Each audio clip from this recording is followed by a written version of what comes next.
to reiterate how deeply sorry Canada is for the situation this put President Zelensky and the Ukrainian delegation in.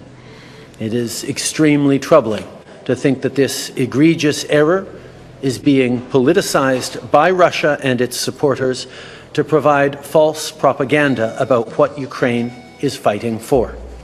Why does this government treat Alberta like a fart in the room that nobody wants to talk about or acknowledge? I heard her say a word that I know is distinctly unparliamentary, and I think she may want to withdraw it. The word was F-A-R-T. I mean, we love your Mr. Trudeau. I mean, his family's always been such big fans about that.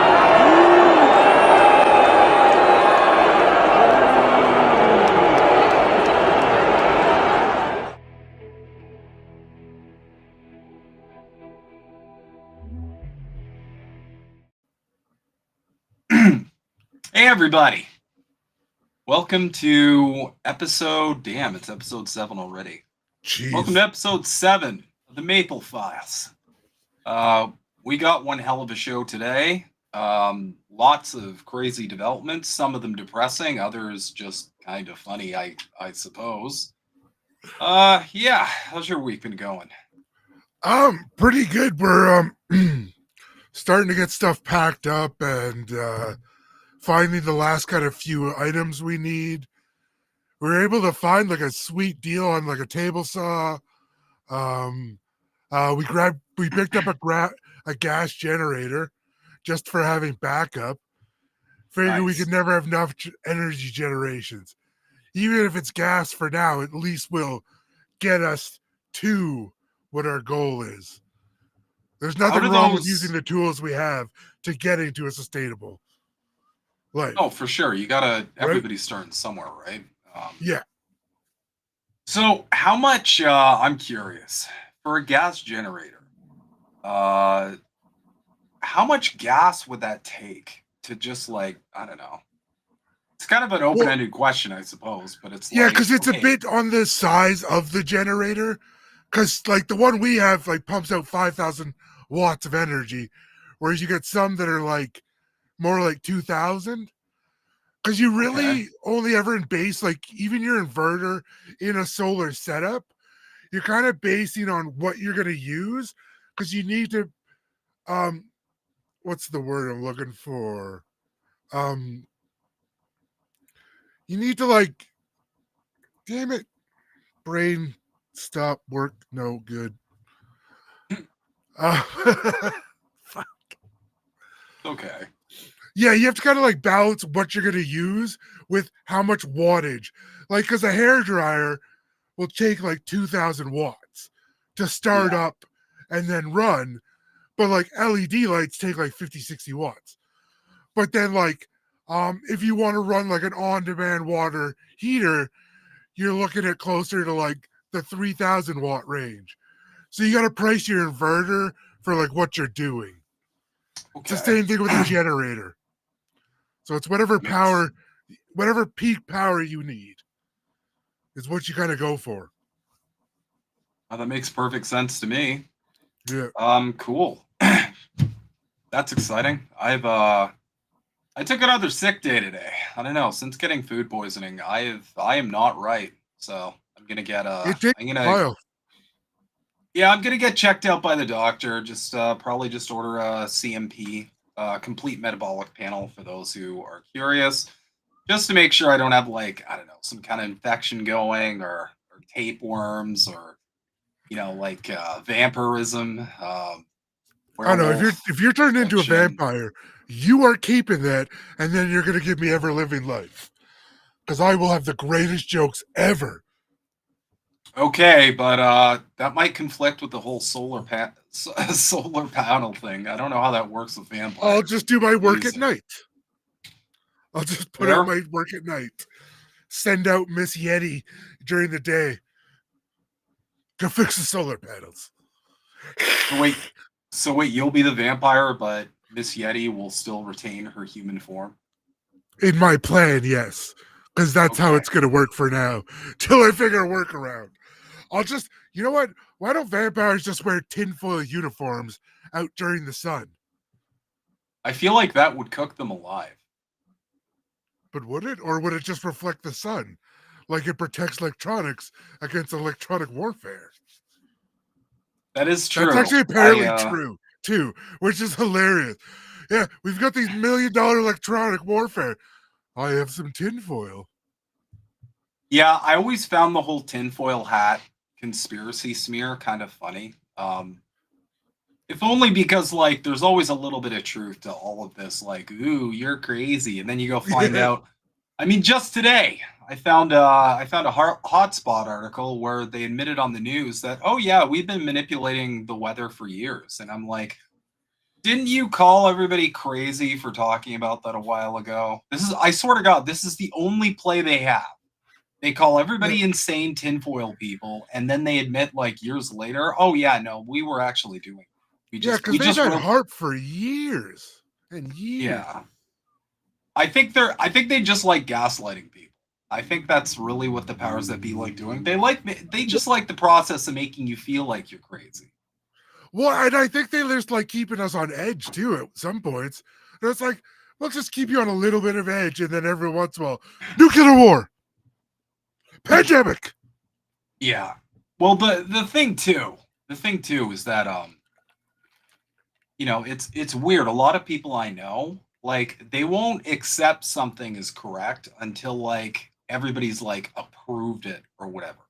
So like everything is a crazy conspiracy theory, regardless of like how much you've looked into something, until they hear it like on the news. The second the news signs off, they're like, oh, it's okay to talk about this now. I remember growing up, that was the play, mentioning it because the anniversary is coming up. I remember that was the play with 9/11. Everybody kind of thought it was a little weird. We all kind of self-censored. We all kind of, you know, were like, well, this has got some holes in it, but I'm not going to dare go against the consensus. And anybody who did so much as like briefly speak out saying things didn't make sense, they were like, and even people that knew better, like scientifically knew things weren't correct, they're just like, yeah, that makes sense. Well, I remember when people first started talking about Building 7, and Building 7 never made sense. That still doesn't make sense. They still don't talk about it. They ignore it. I've asked the most like trust the science establishment hacks, like, hey, okay, give me your best shot explaining Building 7. And they're like, well, there were some fires, and the fires caused it to go down like a controlled demolition. It was something like that. Or like debris fell from one of the buildings onto the other building, and then it went down. Like, it just, like, no explanation even, like, is even, like, remotely, like, marketable to people. We all just kind of accepted that it was like, okay, well, I guess we'll just accept this narrative regardless of how silly it is. Yeah, well, and I remember watching like demolition shows, and they talk about like how precise, I think we've talked about this, how precise you have to be in demolition to have a building come straight down onto itself. Like it takes technique and skill, and 3 buildings, not 2, 3 pancaked into their own footprint with ease. The first 3 buildings in history to ever do that, and the only 3. And then we just, you know, snuck into how long was the damn war? Like 2 decades? 20 years. Yeah, 20 years. And then we just did a 20-year war. Yeah, so and then if you ask people about the weapons of mass destruction stuff, they're like, that wasn't a thing. Like, that was the whole reason they invaded. That was the thing. Yeah. Allegedly. Well, looking back, there's a lot of stuff that you look back with a critical eye nowadays, and you're like, oh, that was weird. What the fuck was that? Just simple stuff. You look back and you're like, wait a minute. So you got a quarter raise? 25 cents. Yeah. Because I remember my mom telling me that when I was younger, and I was like, that doesn't make sense at all. I was like, a quarter is nothing. No, it used to be at least more than it is now. Well, I mean, and back then it was like, I think maybe early 2000s, maybe late 90s. So like it was a bit of money, but even then I was like, that you waited a year to get a quarter? You get back there and yell at somebody, mother. You yell at me all the time. Get in there and yell at somebody else. That was me a while ago. I remember getting a promotion at work, and I was super like excited. And my wife and I were like celebrating, and we were expecting like, okay, well, this is a big promotion. We're gonna bring in so much more money. We'll be able to buy X, Y, and Z. Mhm. And then it turned out to be a 50-cent raise. So I made a huge stink at work, and they were just like, oh no, sorry, not in the budget. And the weird Yeah. thing, whenever they give you that okey doke about it's not in the budget, like you just have to go to one of those meetings where they report like record insane profits, and you're like, Yeah. so So what happened to the budget? so the budget, you have to keep within this budget so you can keep doing the record profits. Got it. Okay, makes sense. Yeah, and that's annoying because like there's no incentive for people to work further in their careers, and the only people you get then are the people that are power hungry. Because Yeah, they, it's right? So it's like, and for you, like you do extra work, you should be entitled to more money.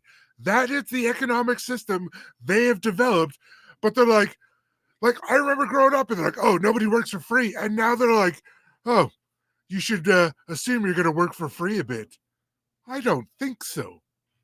yeah. Well, that's why I advocate for worker co-ops and stuff like that, and that's why Yeah. people make worker co-ops, because No, I I've agree. always, like I've talked about this before, but at the end of the day, if you see an actual tangible benefit to like your wage and your benefits and all that, if Mhm. you actually see an increase thanks to directly to like your hard work, then you're gonna work Mhm. your ass off. I would.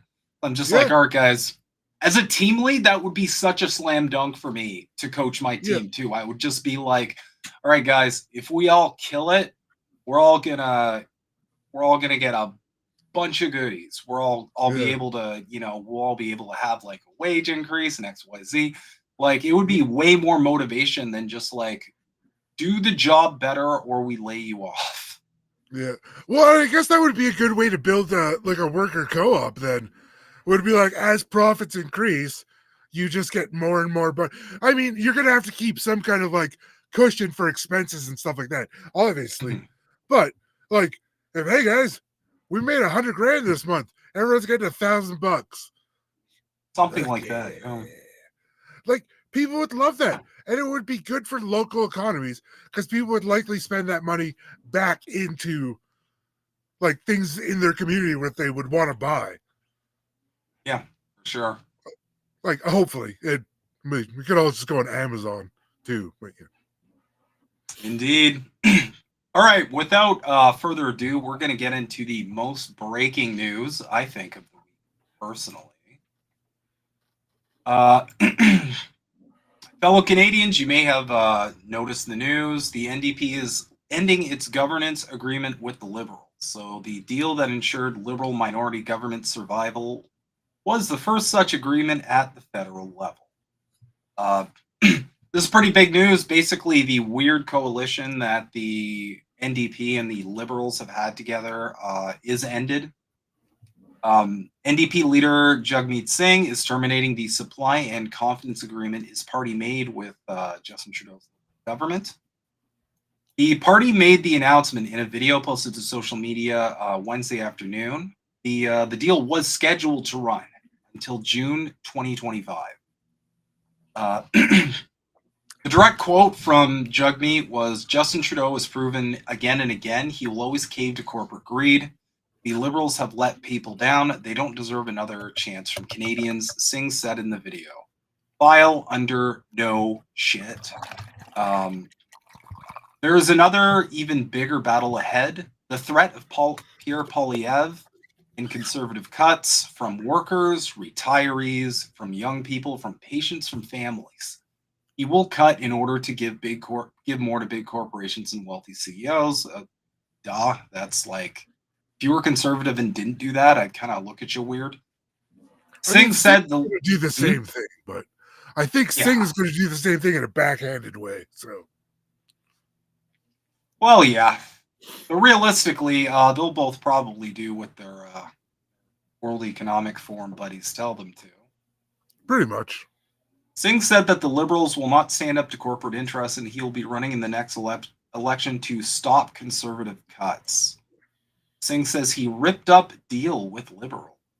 A spokesperson for the NDP told CBC News the plan to end the agreements had been in the works for the past 2 weeks, and that the party would not inform the Liberal government of its decision until an hour before the video was scheduled to go live online. A senior government told CBC that the Prime Minister's office was informed at 12:47 p.m. ET. Singh posted the video on social media at 12:55 p.m. ET.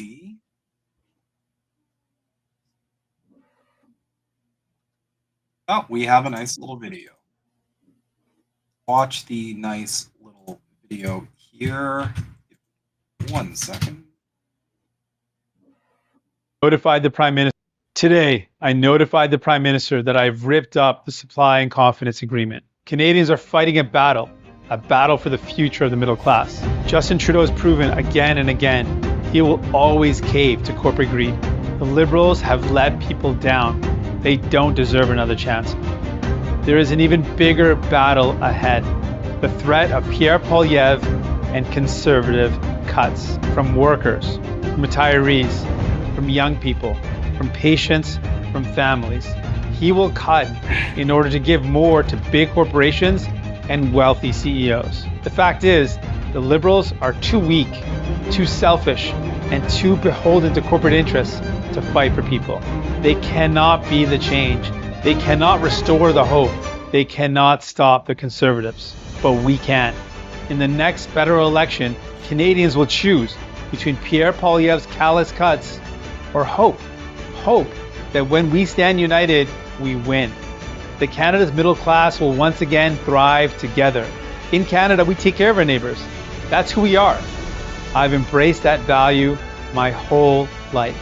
I'm running for Prime Minister because together we can and will stop conservative cuts. We can deliver relief and restore hope.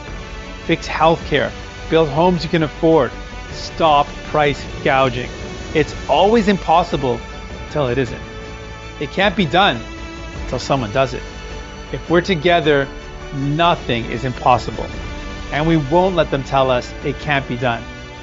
Big corporations and wealthy CEOs have had their government. It's the people's time.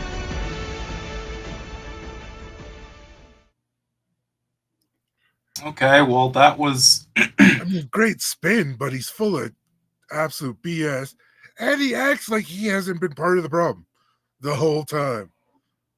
Oh, that's funny. I wasn't doing anything.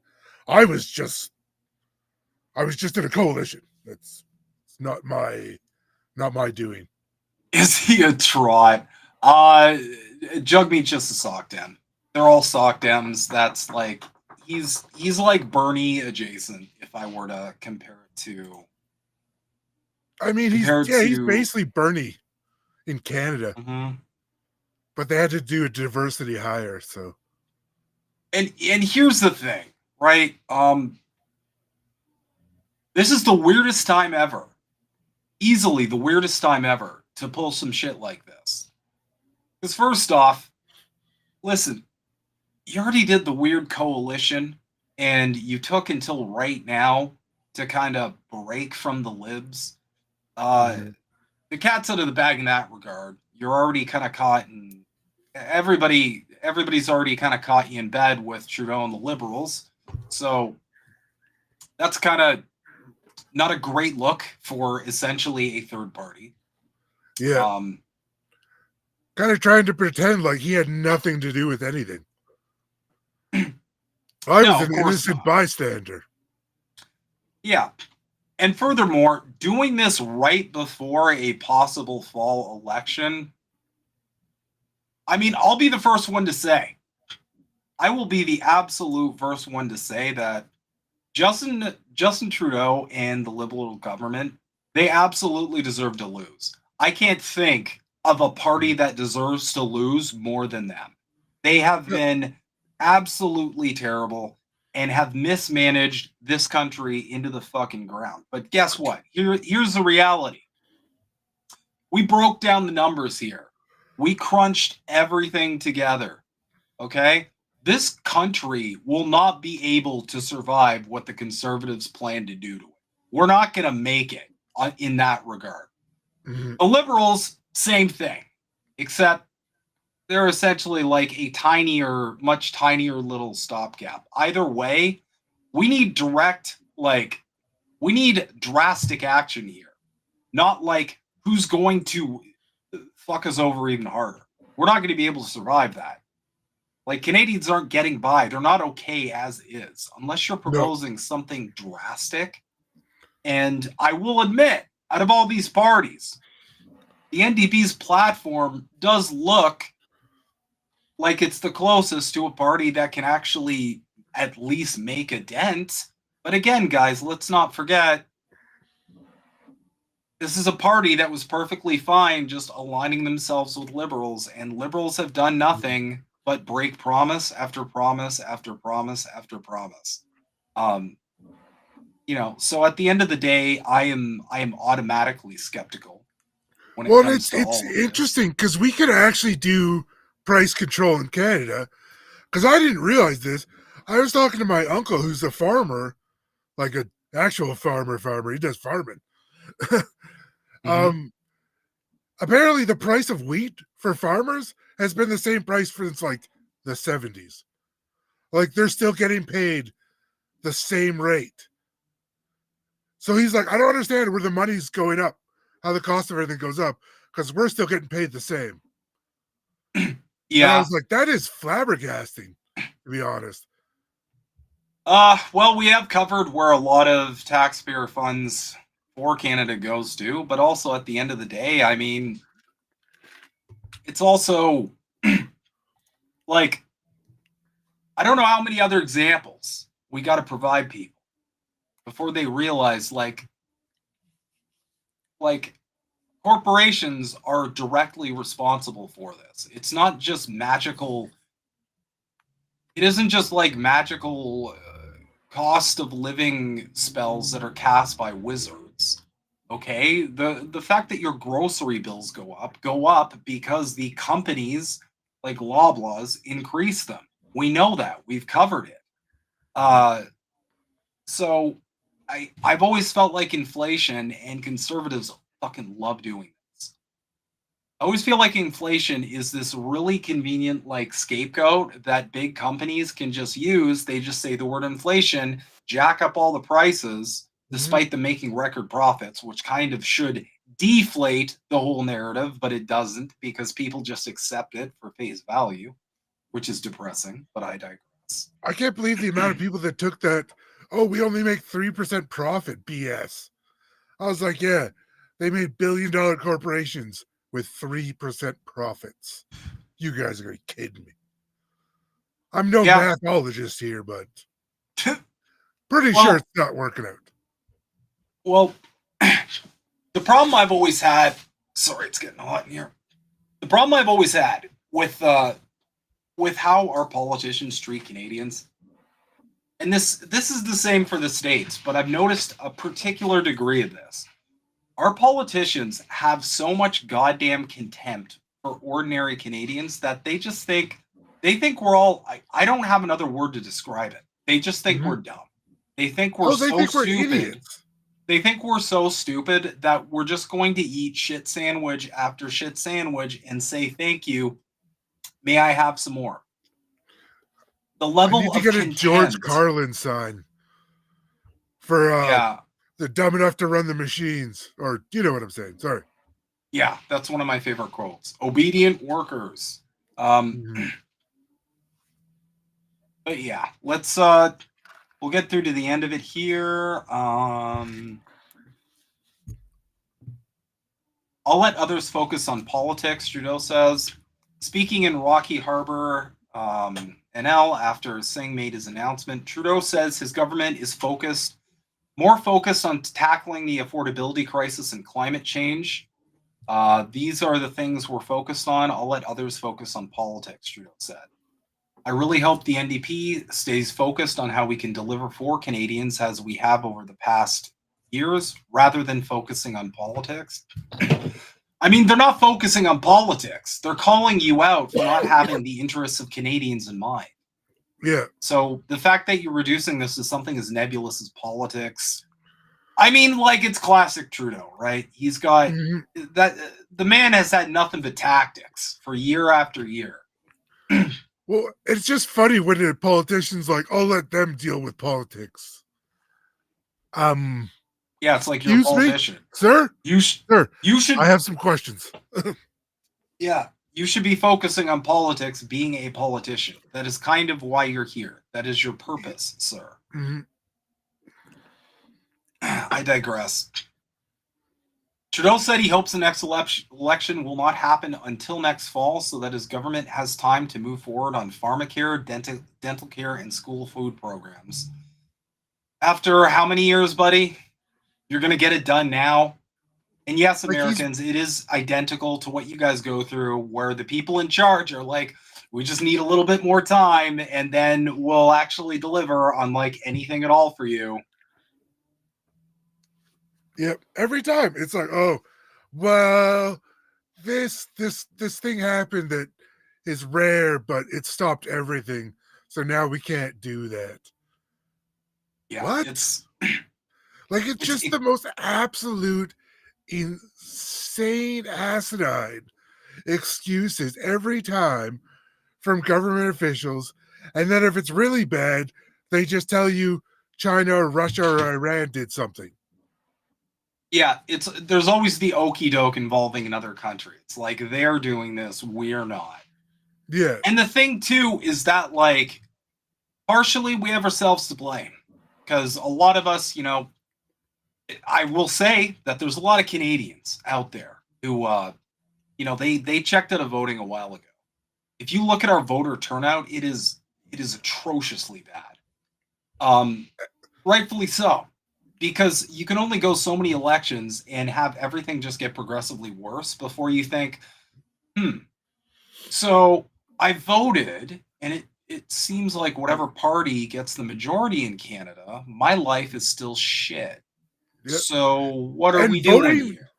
And voting in Canada is a relatively easy thing. It doesn't take too long, really. So it's not even like, oh, we don't want to stand in long lines. It's pretty efficient for the most part. It's like you said, people have no interest in the corrupt government and playing along in a farcical parody. Well, no. And I mean, the thing is, like, it is really easy. My mom's condo building, they have like an election station. They just walk in.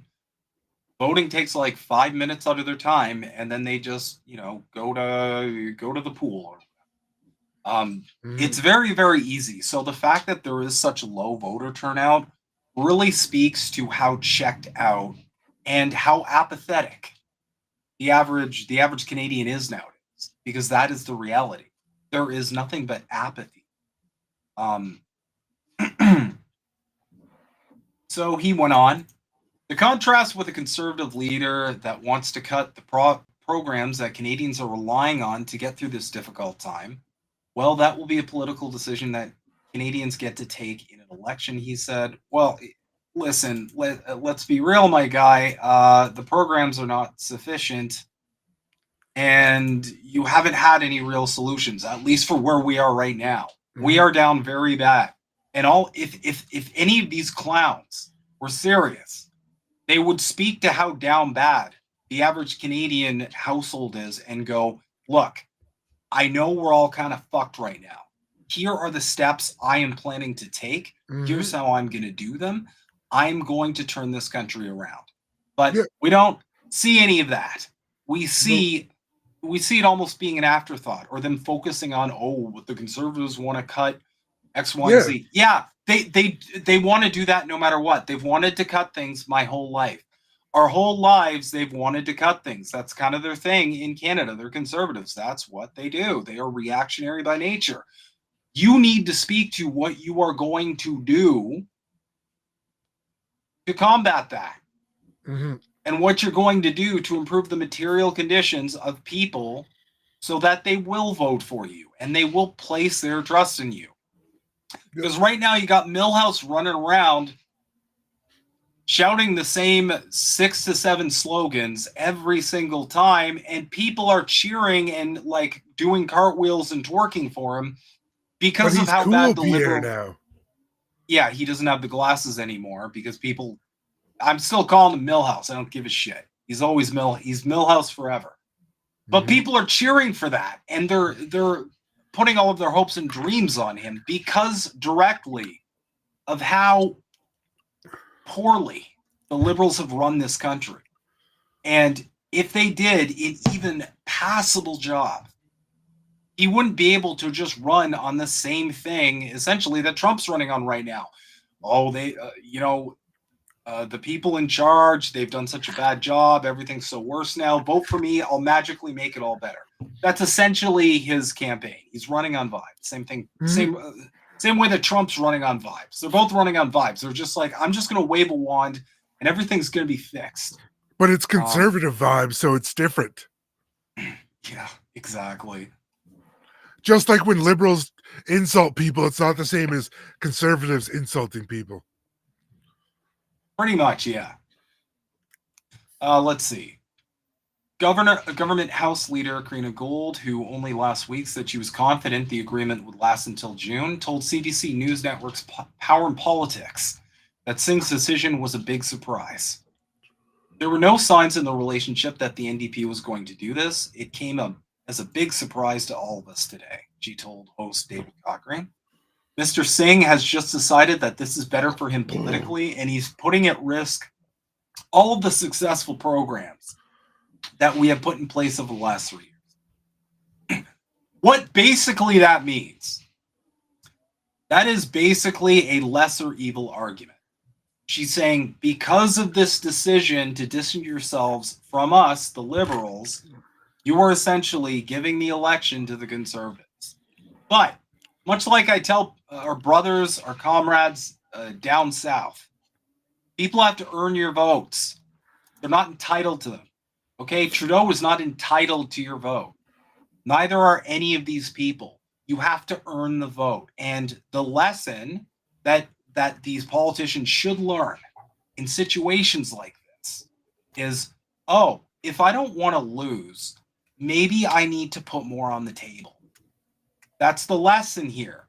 But I will make this point forever. If these politicians know that regardless, all you can do is say, but conservatives, and people are just going to show up and like panic vote for you and hold their noses, then they're never going to have to do anything. Trudeau and his liberals don't have to do anything for you because they can just say, but Pierre, and people get all spooked and they run to the voting booth and vote holding their nose again. They're perfectly happy to have all of us doing this shit for the rest of our lives. Lesser evil voting. There's a big scary boogeyman, and oh boy, you better vote for us or the boogeyman's going to win. Listen. He's in your closet. Yeah. At the end of the day, if they don't want the boogeyman to win, it's on them. It's not on you and it's not on me. It's on them. They have to sell votes to us. They have to sell votes to the Canadian populace. And if they don't do that, if they don't offer a convincing enough plan, if I were the Liberals, I would do this. I'd say, look, it seems like how we've been running things could use some improvements. Here are the improvements we're going to make. I don't expect Trudeau's way too much of a narcissist to ever be like, hey, I've kind of been like shitting and farting for a while. I'm going to stop shitting and farting and like go in this direction. He's way too narcissistic to ever do that. But he could say, you know, it seems like at this moment in Canada, we might need to course correct a little bit, or we might need to step up to the flowery lib language that he's so good at. He could phrase it in a way that just says, like, okay, I hear you. I get that we need to figure some new stuff out. Here's what I'm planning. But instead, he doesn't need to do that. And that's because people will panic They will look at how impoverished they are now. The only thing they'll see from Boogeyman Pierre is a bunch of shit he's going to do to make life even more abysmal than it already is, especially people who do rely on social programs. And they're going to panic and be like, I can't afford a conservative government. I'm already barely surviving under a liberal government. They're going to go vote for him. Or the other group of people actually think, you know what? It hasn't been working out with the liberals, so let's try something new. Let's try the conservatives. And they just keep doing this over and over again. It's a cycle of us just steadily being on a downward trajectory. Nobody realizing that regardless of who's in power, we're just on the same fucking trajectory. And so we're stuck into this weird lesser evil nonsense that isn't going to end. This ends one of two ways. One of two ways. Either Canada just full-blown fully collapses, or there is a revolution. That's the only way this is going to end. The only power we have is determining when that will be and which road we'll end up going down. Because if we keep lesser evil voting, this country is just going to eventually just completely crumble apart. We'll be like mini Rome. Oh, yeah. And we're on our way, is the sad part. Like, just look at the amount of people that can't afford food, can't afford proper housing. This is why Rome collapsed, was these same issues. And you're seeing it again. And it's a product of us being so close to the states, really. Because our government is run by the states, essentially. We are essentially America's hat, and there's plenty of breaking stories on this. I saw some cool stuff with the Canada Files the other day. If you guys want to check that out, but essentially we are America's hat, and the thing is, the West in general is showing all of the signs of an empire in decline. We're completely overextended militarily. Inwardly, we are ramping up the authoritarian fascist sort of traits that we should already be concerned about in our lifetimes. Economically, we are falling the fuck to pieces. It's all the signs are there. So if some adult in the room doesn't propose some kind of drastic change, then this country's going to have to change one way or another. And the only difference is, do we do it the hard way or the easy way? Yep. Anyway, you're 100% right there. Like, and that is very much the thing, is we're going down such a path that it's going to get really bad regardless. The bad's coming. It's what's going to happen after the bad that is really going to make the difference. We're going to have to go through bad times. That's why, like I said, I talk about the sustainability. The better you can get through the hard times, it's going to be the easier. And when it comes to the other side out, we'll be better prepared to start rebuilding the proper societies, which will end up working with other countries as a collective, not against each other. That's the only way we're going to survive, is to work together and not this constant fear-mongering that country A is worse than country B, but country C over here is not worse because they do the same thing, but we said they're not worse, so just go with it. Indeed. So we got Poilievre as well. He called the Singh statement a media stunt. Conservative leader Pierre Poilievre called Singh's announcement a stunt and criticized him for not saying whether he would vote non-confidence in government. He came out and claimed he was wrong and that the coalition was a bad, costly idea, but he refuses to commit to voting for a carbon tax election.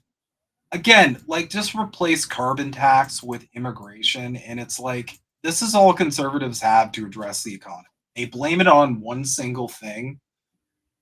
Excuse me. That at face value doesn't even make sense. It does not even make sense. It's like, okay, well, this one thing can't be contributing to this massive problem, but people buy it. Yep. People want that one. People would really like that one quick solution. So that's what their hope for is, that it's just going to be like, oh, we just turned the wrong corner. We just got to go back, recorrect. It's not going to be like that, unfortunately. in my opinion, at least. Mine too. Polyev called on Singh to commit to voting for an election at the earliest opportunity when the House of Commons returns. Right now, we don't have a calendar to indicate when we can put forth a motion, he said. After sellouts, oh my God, this guy is just great value, Donald. Look at this, sellout Singh again with the nicknames. After sellout Singh did this stunt today, he's going to have to vote on whether he keeps Justin Trudeau's costly government in power or whether he triggers a carbon tax election. Mhm.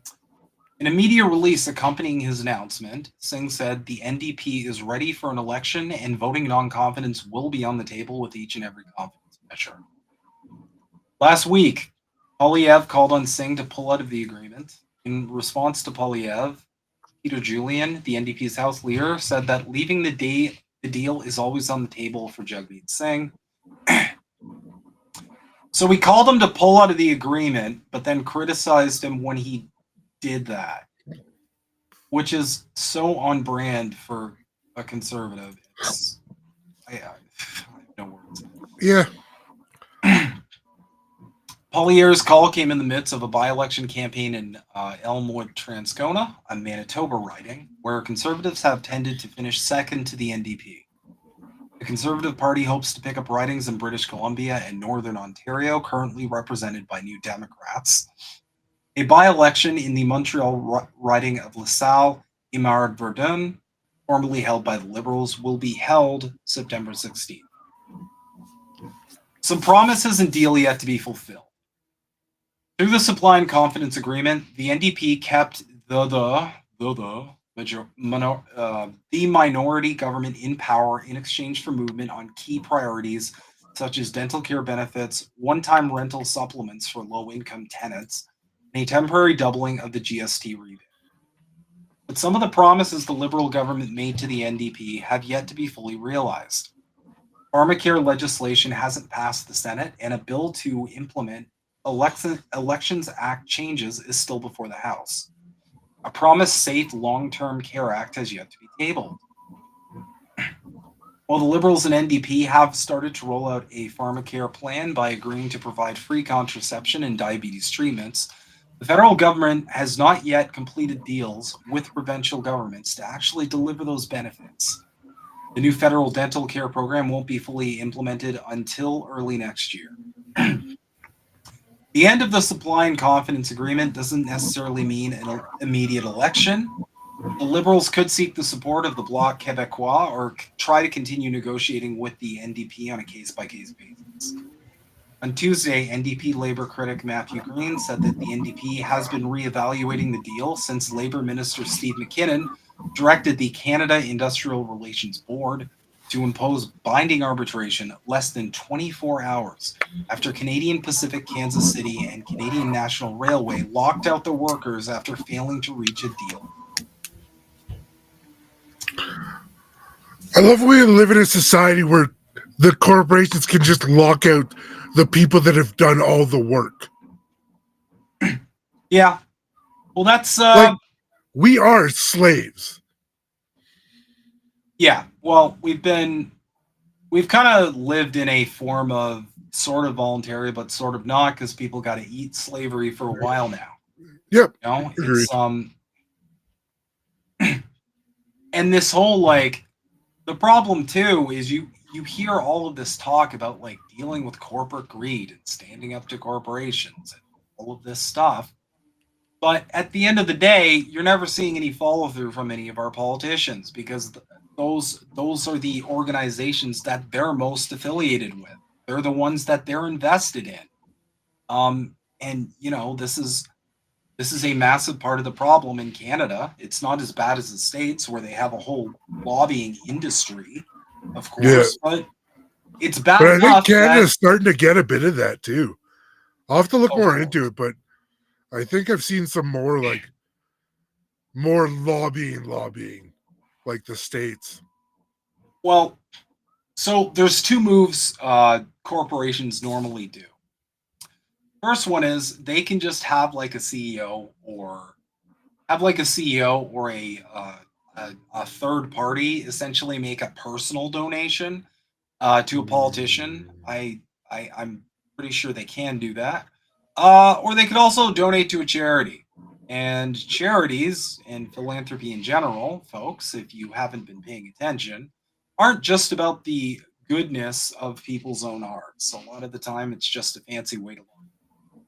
So, Well, a lot of times they pay themselves too, because they'll be the director, where they don't actually do anything. But oh yeah, I definitely deserve $300,000 for this. I mean, yeah. Here's the thing: the corrupt are always going to find a loophole in a system like this late stage capitalism we have. They're going to figure out a loophole. They're going to find a way to get the people in power to play ball. And that's essentially, you know, unless we have a society, unless we have some form of governance that isn't directly incentivized by big business, essentially, to, you know, game the system in their favor, we're just going to be stuck with the same problems over and over again. This is never going to get better until someone actually does something about the problem. So. Well, I mean, like, government's technical job is to be the keep corporations in check for the people. They don't seem to do that. Or at least in my eyes, that's how they should work. Yeah. So next we've got next we've got a video from Alina McLeod. I don't know a ton about this person, and you know, some of the complaints do seem a little on the conservative side, but I found this video fascinating. Just the way they talk about, because essentially what's happening is this person is leaving Canada for reasons. Okay. But yeah, I just wanted to watch this and give it a bit of an analysis, because it did this video certainly stuck out to me in a big bad way. So I'm just gonna full screen. They say that the older you get, you can never go home again, especially if you travel as much as I do. Even though I was born in the Soviet Union and lived my first 5 years of life in Ukraine, it is very clear to me now that if any place has ever truly felt like home, it would have to be Canada. I moved to Canada with my mother and stepfather when I was 5 years old, and I grew up in a small town in rural Saskatchewan. I loved living there as a kid because I had so much space to roam around, my parents weren't afraid for my safety, and this was also the time before cell phones, so having a vivid imagination was absolutely necessary to keep yourself entertained. As I grew older and had some opportunities to travel, I began to discover just how big and diverse our world really was. I began to understand that staying long-term in my small town would not be the right choice for me, because by that point, that vivid imagination that I had developed in my youth was begging for more. More excitement, more opportunities, new people, and new places. And that's exactly what I got. The last 15 years have been full of adventures, lots of changes in my career, meeting thousands of new people from all walks of life, and also seen some pretty remote corners of the world with almost 50 countries traveled so far. But what has stayed the same amidst all of this change was Canada. I could always come home and feel like I was wrapped in a comfort blanket of stability. While chaos was going on elsewhere in the world, Canada felt like a breath of fresh air. It was never perfect, but I would still say that most people I knew had a relatively high quality of life. Most people who had middle-class jobs were able to afford their own home, have a couple of children, and take a vacation once or twice a year. Even when I was working part-time as a waitress to make ends meet while pursuing my creative endeavors, I don't really remember worrying that much about the cost of groceries or gas or finding a place to live.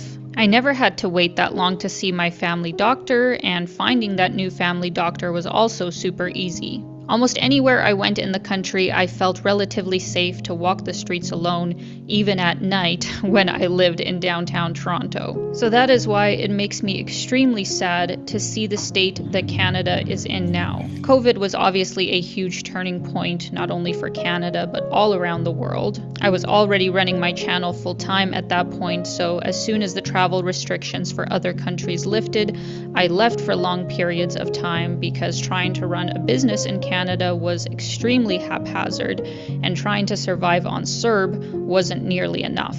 When I did come home, I was extremely saddened by the poverty that began popping up all over the country, that people were struggling to afford basic necessities, and especially in the last few years, that absolute shacks of homes were selling for million-dollar price tags. Visiting British Columbia after they decriminalized drug use in an attempt to curb overdoses was also an eye-opening experience. I had been to Hastings Street over a decade ago, and it was pretty bad then, but nothing could have prepared me for what it looked like now, and the fact that all over the city, people were openly doing hard drugs. Sadly, I don't feel as safe as I used to in Canada, especially in the big cities. It makes me angry that our justice system has become so lax with putting criminals behind bars, especially with repeat offenders. I don't have a problem with paying a reasonable amount of taxes if that money is genuinely going towards the bettering of social services and keeping a safe and clean public environment. To be honest, I don't feel like Canadians' money is being well spent, especially over the past few years, and as someone who has barely utilized any social services in the past 5 years, I feel like I'm paying far more than I am receiving. So it is for these and many other reasons that I have decided to see what other places might be a better fit for me at this point in time. It's definitely not a goodbye forever, but an opportunity to see if another place might feel more like the home that I hold in my heart. Surprise, or maybe not so much of a surprise. So I'm cutting the video off there just because the rest of the video is just her kind of monologuing about her business and like what she's gonna do, and I don't think she actually knows where specifically she's moving to at this point. But she essentially just says like, I'm gonna make this a whole series on like me figuring out like where else I want to live. But that video really struck me because like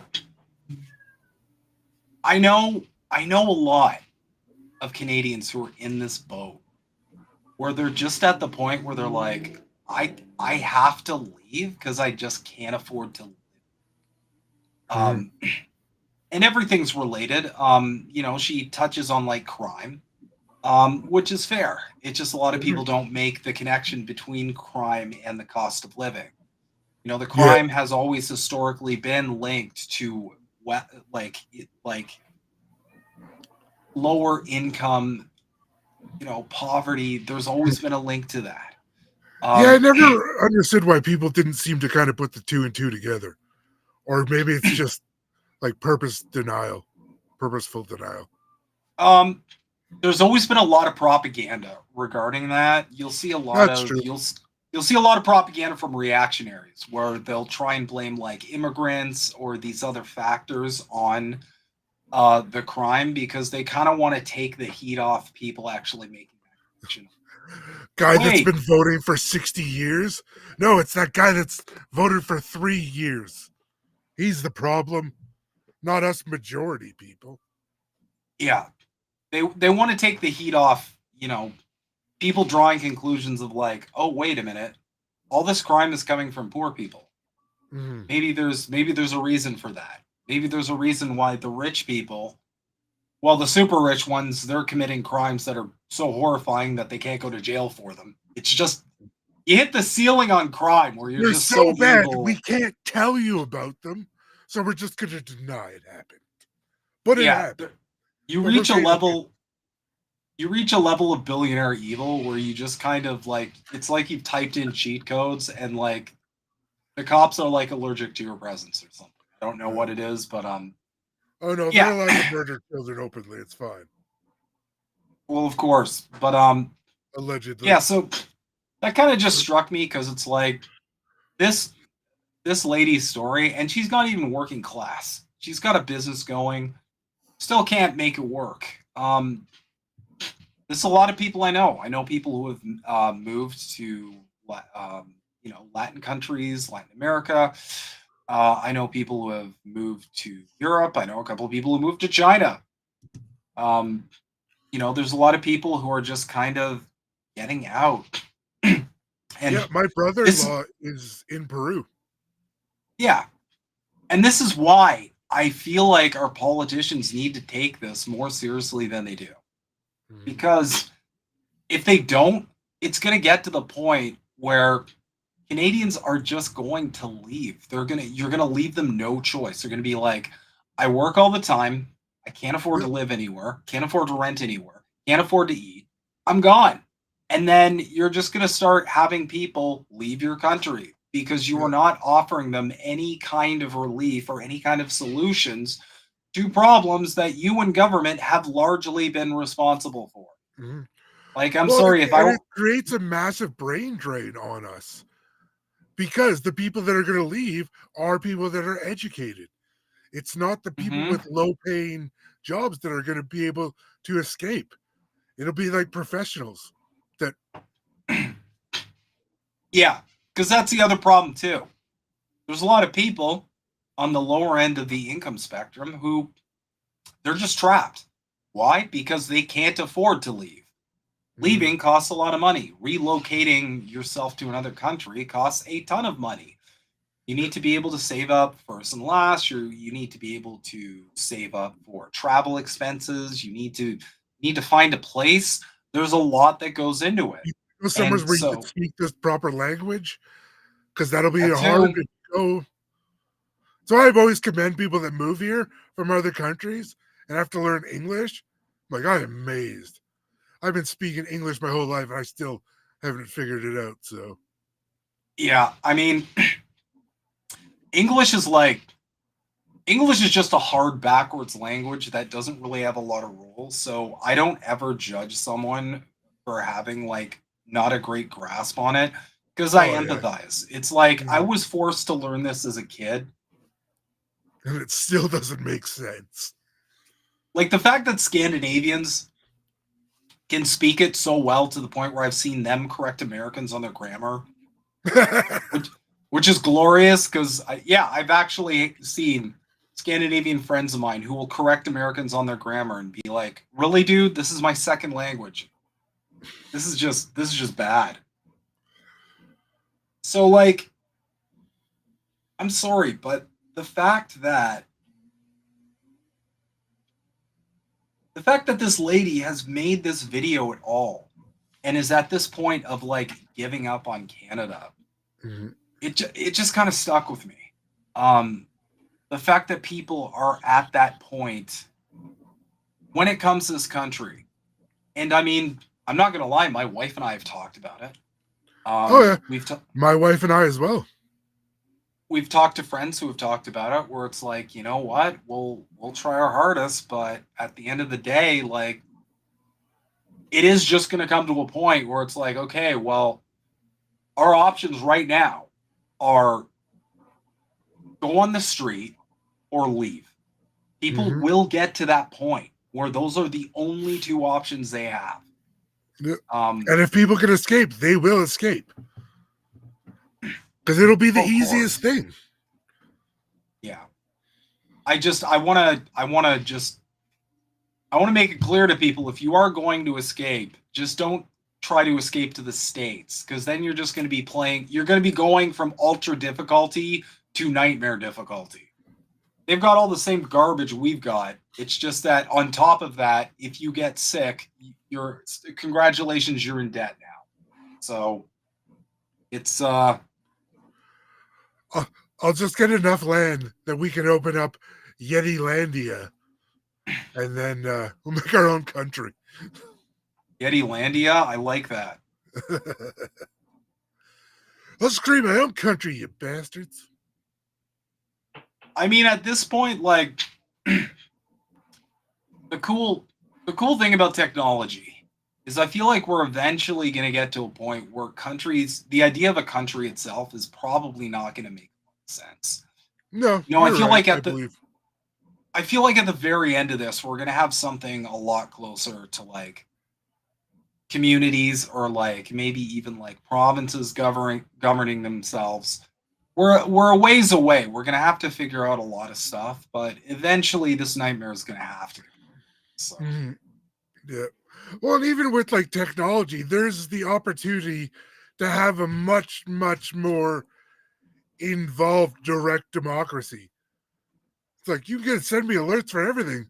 Why not send me alert for like a bill? Should we charge billionaires more money?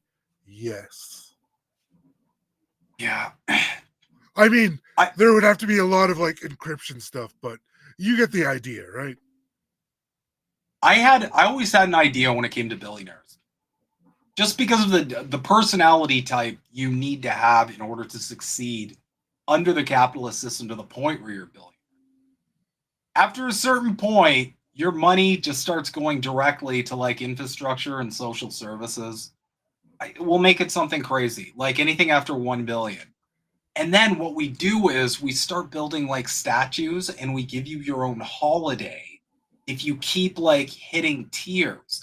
That way we can reward these people's like unmanageable narcissism and provide them an incentive for all of their money to be redistributed to places that actually need it, not them buying like their third fucking island. Yeah. I always felt like, if we want these billionaires to play ball, we're going to have to play into their disordered like psychological traits. And I feel like that's something politicians should do more of. It's like, no, guys, like there's exploits here. They're easily bored. They rely on the validation of others. There's so many loopholes. Yeah. Like, that's what every sales pitch to billionaires should be.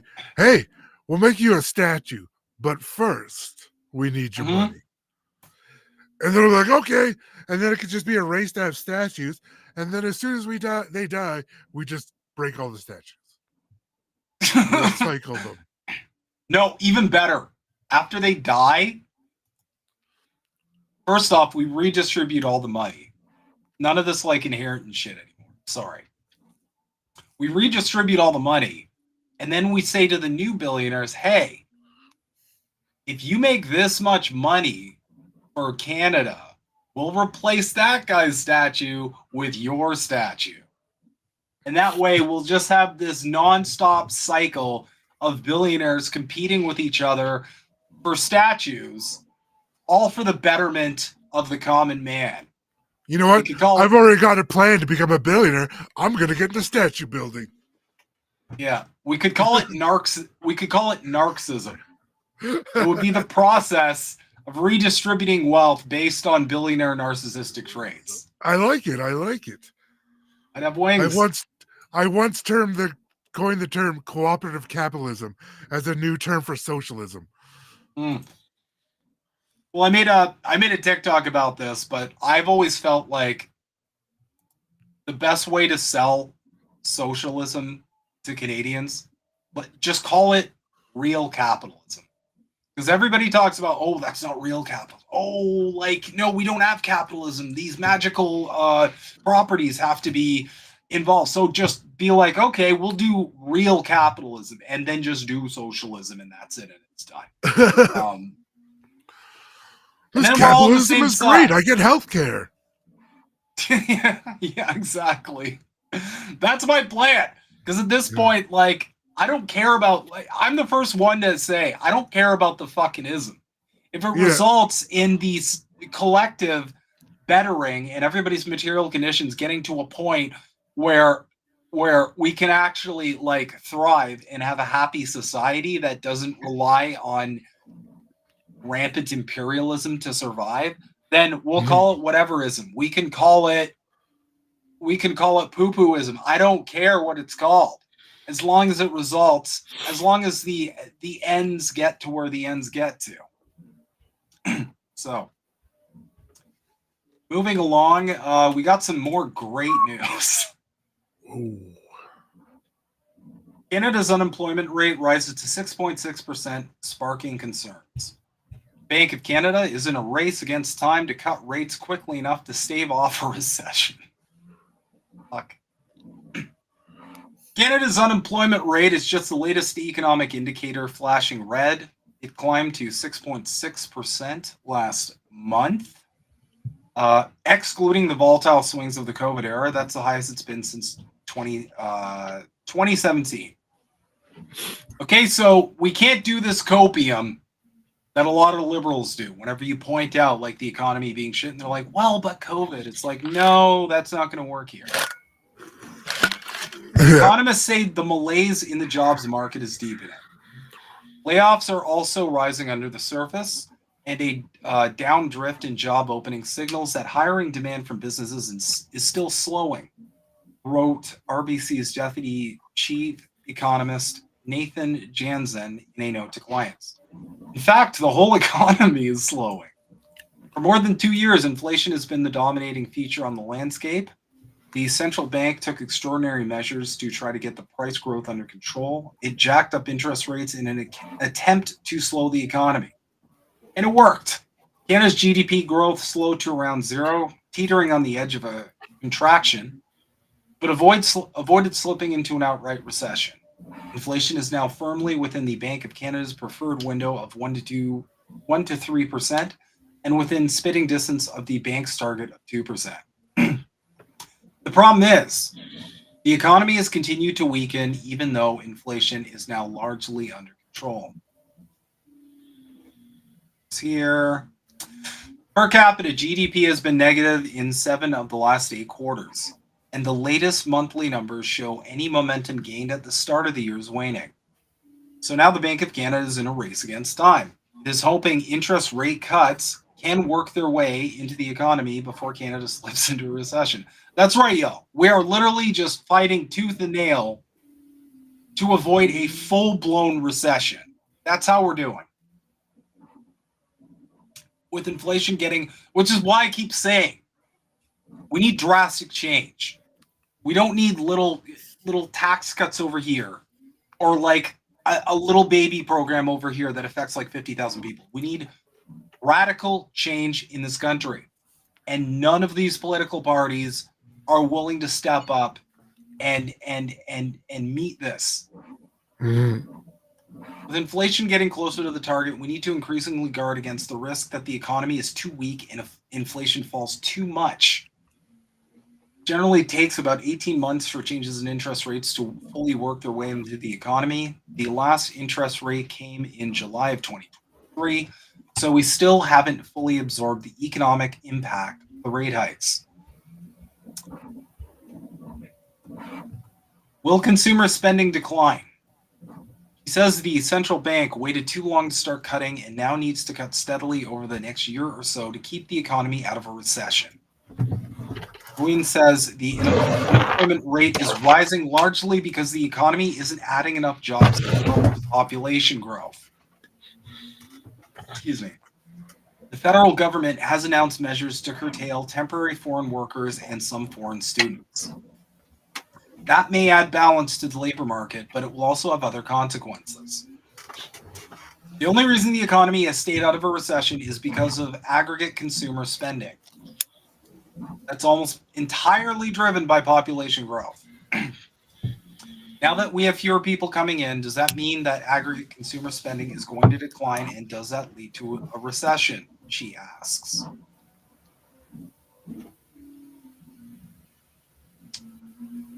And the rest is just kind of mulling over kind of schedule. But that's where we're at.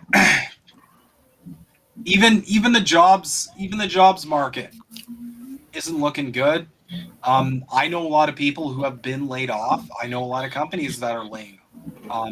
My company at work, knock wood, has avoided it, and we're doing very well. But we're a company that also works with a lot of businesses. So I deal with those people, and the number of layoffs and also business shutdowns I've seen just in the last year is staggering. The amount of people who shut down their businesses because they just can't afford it. Yep. A lot of which because people quit. the amount of layoffs I've seen across the board, just because nobody can even afford to pay for labor anymore, and they have to take drastic measures. I believe there's layoffs up in like Fort McMurray in the oil industry too. I have to look, but I think I saw a Facebook post about someone saying there was a bunch of them. So I got to go back and look, but it's starting to happen up there too. Like in the oil, in every industry, we're seeing people lose jobs by the handful, not even like a couple jobs. It's like full on departments are getting wiped out. See here? I think I found it. Okay. What is this? How long ago is this from?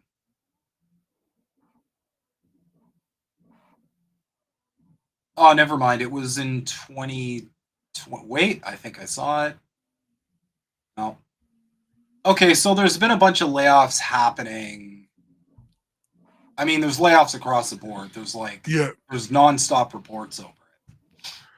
So that's kind of where we're at. Bullshit, cutting rates. Let's see. Bullshit. Cutting rates will spur another house buying spree, and we're back where we started, quote unquote. True. The solutions are not going to address the problem. And that's because there's a lot of people who have invested quite a lot of time and energy into convincing you that the solutions are correct and the problems do not have the symptoms they actually do. Yeah, we're not going to buy and sell our way out of this problem.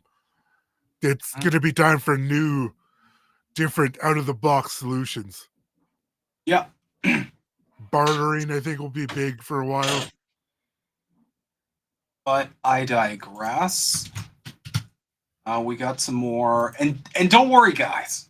I do have some good news at the end of the tunnel here. It's not all just doom billing. I know I do try and raise the alarms and the red flags as best I can. But we do have some good news. So Yeti, if you want to take this one. Yeah, sure. Here. I'll let you share. I'll withdraw sharing my screen. Do you want to toss me that link quickly? Yeah, it's in the private chat. This is a really interesting one that just dropped the other day, actually. Okay.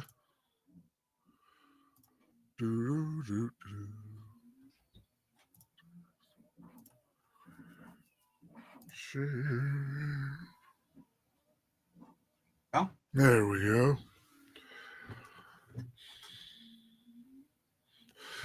So, how financialized landlords may be contributing to rising rents in Canada, aka capitalism.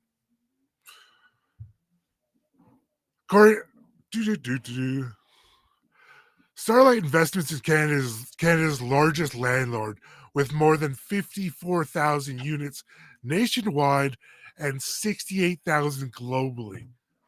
Starlight was granted approval by Ontario's Landlord and Tenant Board to raise the rent above provincial guidelines twice in the last 2 years. Albie says this makes his unit no longer affordable for him. I mean, it's always good when business can just write the government, can we just bypass this law? Sure. That law that we put in place to keep you in check? Yeah, sure, why not? They should not be allowed to get away with this. This keeps coming to take and take and take, he said. Albie, who lives with his wife and 3 children, says the rent in his 3-bedroom unit is now $1,761 per month, up from $1,472 in December of 2019. So like about $100 or give or take a year. It's gone up. The year Starlight purchased the building, 1-bedroom units that have since become a starting at $2,400, 2,400, 2,800, wow. 2,000, thank you, a month Albee says he has to fight back. He and dozens of other tenants. Sorry. Okay.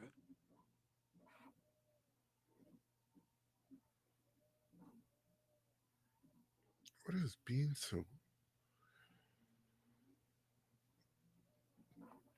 He and dozens of other tenants from the two adjacent buildings, including the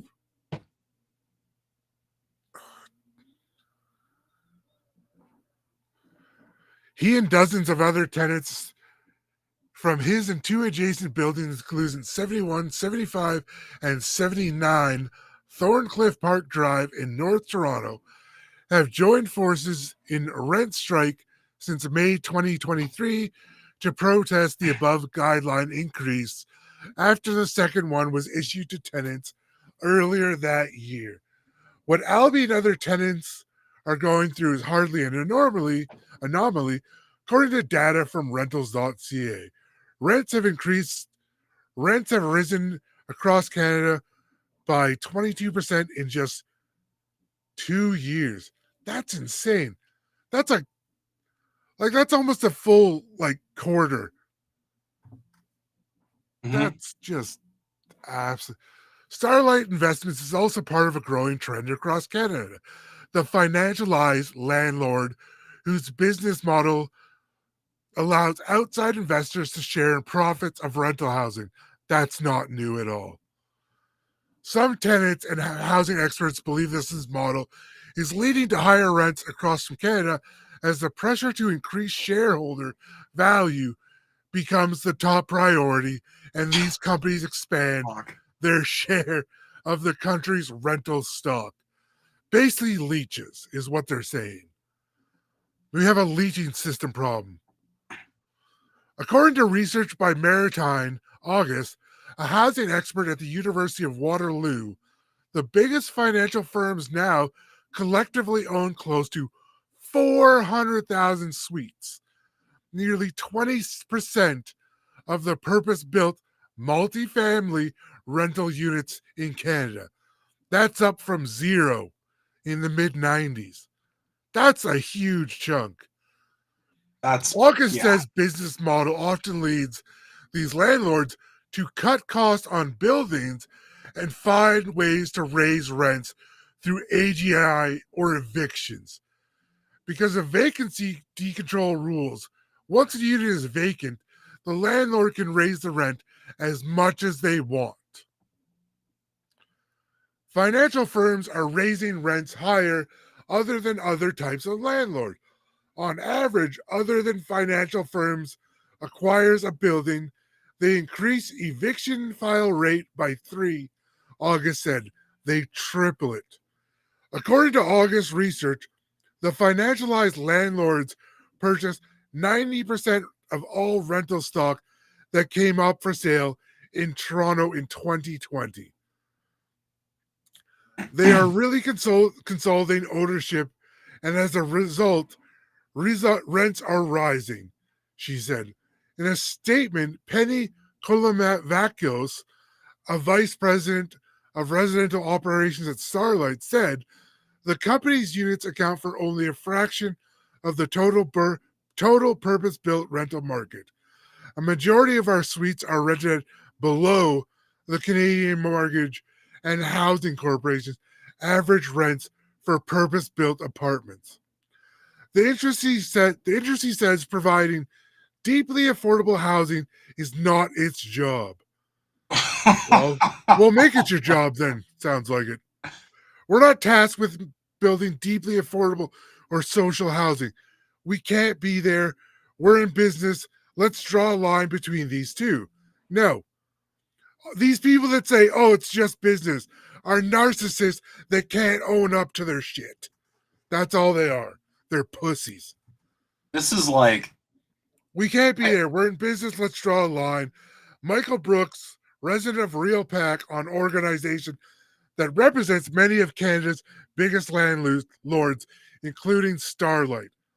How it works. People invest in companies like Starlight through pension funds, such as PSP Investments and other private equity.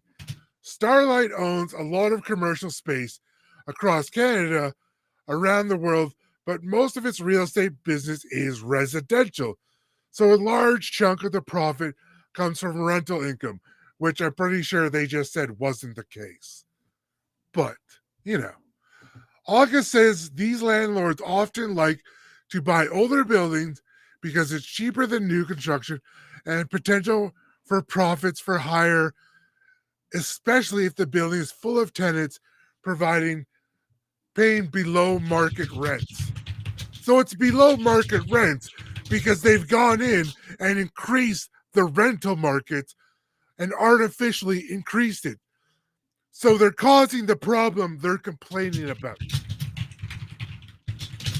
Where did they go? They are there for the most part, but they are no longer affordable. The rents have just gone up beyond the affordable threshold, which creates that empty nest where they can just jack up the rent. What has Albie is seen happen in the building? These buildings used to be affordable. It doesn't have anything, special about it. He said it's not affordable to anyone. And a lot of time these affordable buildings are run down. They paint over like old wall outlets. They don't actually do any maintenance. My sister-in-law is essentially going through this up in Edmonton. It's atrocious. Last year, the Ontario. Oh, so go ahead. No, I just wanted to say real quick. My wife and I, she was my girlfriend at the time, but we went through this at our old apartment in Toronto. It was like falling apart. And then the second we left, the building owner just jacked up the price. Didn't do any work, just jacked up the price. So yeah, I feel that. Yeah, they want work. They want money for nothing. Mm-hmm. So, last June, the Ontario Landlord and Tenant Board ruled in favor of Starlight Investments' application to raise rent above provincial guidelines, which currently permits a 2.5% hike each year. This should not be a thing. Full stop. Rules were made to keep people and businesses in check. If you can just let corporations go and move the laws a bit, then you might as well just admit you're a fascist state. Mm-hmm. The company says following all provincial laws and pursuing the AGI, which help cover costs related to combating building aging infrastructure. In an email to CBC, Starlight's Colomophagus wrote that AGI is limited to complete investments of a structural nature in balcony and building repairs, as well as lighting retrofits and booster pump replacements for safety and comfort of residents. Those are business expenses. You are in business, you pay your own business expenses. The government is not here to hand you money for your business expense. Mm-hmm. Many of the rents, we're just going back to the, it's the same thing as I'm reading through the article, but the problem is corporate greed. They don't do anything. They charge more money. So, they're just, and the private sector is always like the victim. Oh, we're not making enough money. Well, that's not our problem. That's business. Well, because the way they rationalize it, I've actually heard people who are landlords rationalize this shit. They're like, "Oh, I provide a service. I provide housing to people." No, and it's you don't. Well, no, you charge people the majority of their income to not freeze to death in February. That's what you do. Let's be real about it. Let's not pretend we're benefactors here. Okay? Mm-hmm. Y'all are cashing in. So yeah, they're leeches of society. Landlords these corporate executives, these board of directors BS crap are nothing but leeches designed to make money for the rich and do absolutely nothing. And here's the thing. Here's the big thing too. Our system is so gamified now that people are just programmed to seek these incentives. People are all chasing after record profits, quarter end. I see these meetings. I see them all the time at my job. People are just programmed now to think this way. This way of like, any way we can make numbers go up, it's, and your brain gets rewarded with dopamine. So what this is really turning into is some kind of sick game, except it's a game at the expense of working class people. So the whole system needs a rework, because like, we're being programmed to just think like this. This is what these higher ups think like. All they focus on is, can we do better this quarter than last quarter? And we're seeing the effects. Yeah, you can't focus solely on profits. It's not feasible. And that's basically what feudalism was. Like, that's where we're going to end up back in. Mm-hmm. No, for real. Yeah. For friggin' real. This is just... like, it's just crazy how much... Let's see, is there a solution? You need rent subsidies. No. See, this is... Rent subsidies just give government feedback to landlords. Make them pay cheap rent. And this bullshit also, I'm going off on this one. These people that build buildings without parking or fourplexes should be strung up from the roof. Yeah. No, These I are always the say landlords that too. Mao talked about. Yeah. Well, he had quite the solution to this dilemma. Yeah. I think about it more and more. I can't say on YouTube.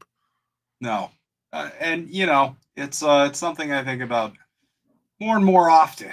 But yeah, I mean, any kind of solution. The problem is you can't be a government in servitude to the people that are part of the problem. Like rent subsidies, for example.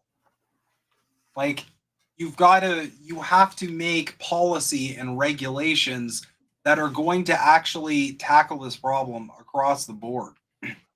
Because here's the thing. Like, people, at the end of the day, people still need somewhere to live. They still need to live somewhere.